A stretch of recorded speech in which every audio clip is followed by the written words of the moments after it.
You know the image, a sprawling, utopian kingdom slipping beneath the waves. Atlantis is a mainstay in popular imagination, heavily recycled through comic books, major blockbuster movies, and dubious television documentaries. The sunken city is easily the most recognizable fictional location on Earth. It feels like a foundational myth that has belonged to humanity for thousands of years. But unlike stories of the Olympian gods or the Trojan War, there are no scattered references to Atlantis across different ancient oral traditions or epic poems.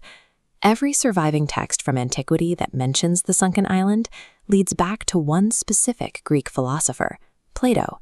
He introduced the city in two of his dialogues, the Timaeus and the Critias. In those texts, the island operates as a thought experiment, a catalyst to discuss the decline of civilizations and what an ideal society should look like. Because no record of the story exists prior to the 4th century BCE, we face a significant textual silence. While it is possible Plato adapted a lost oral history, the evidence suggests he likely invented the legendary city himself to serve his philosophical goals.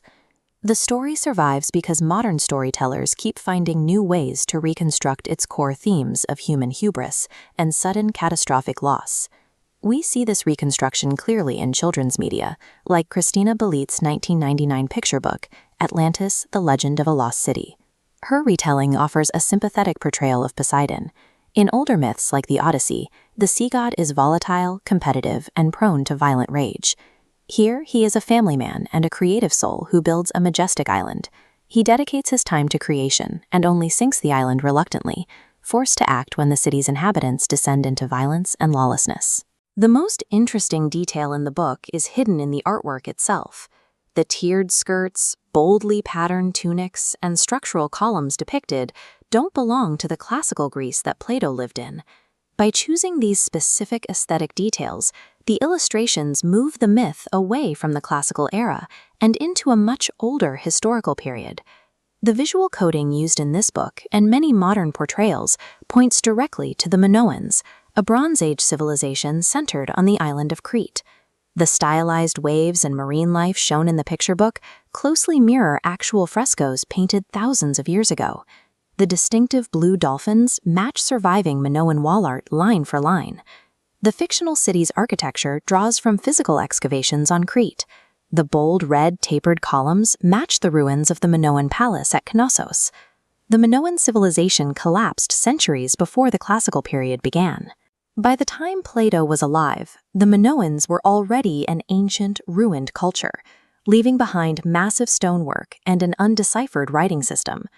Facing these mysterious ruins, the classical Greeks folded the remnants of Crete into their own folklore, associating the island with the unknown and legendary monsters like the Minotaur.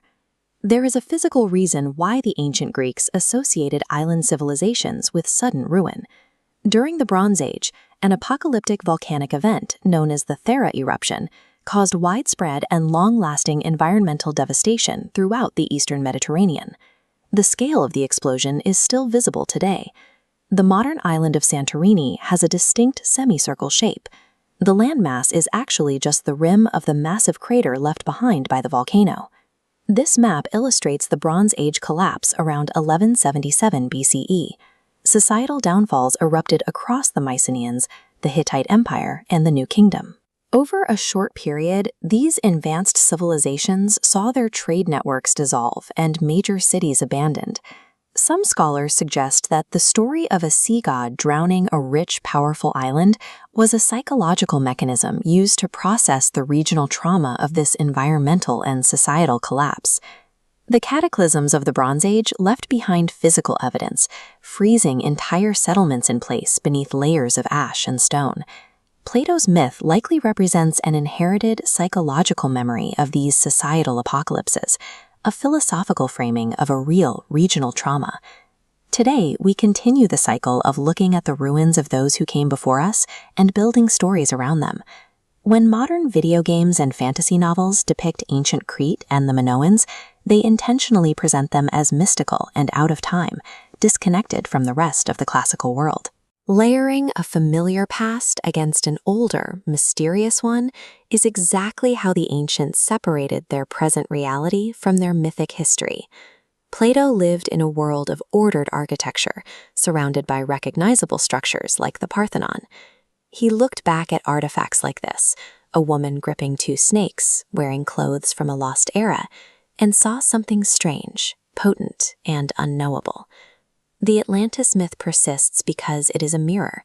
It shows how, for thousands of years, we have used storytelling to make sense of ruined ancestors and understand our own fragile place in history.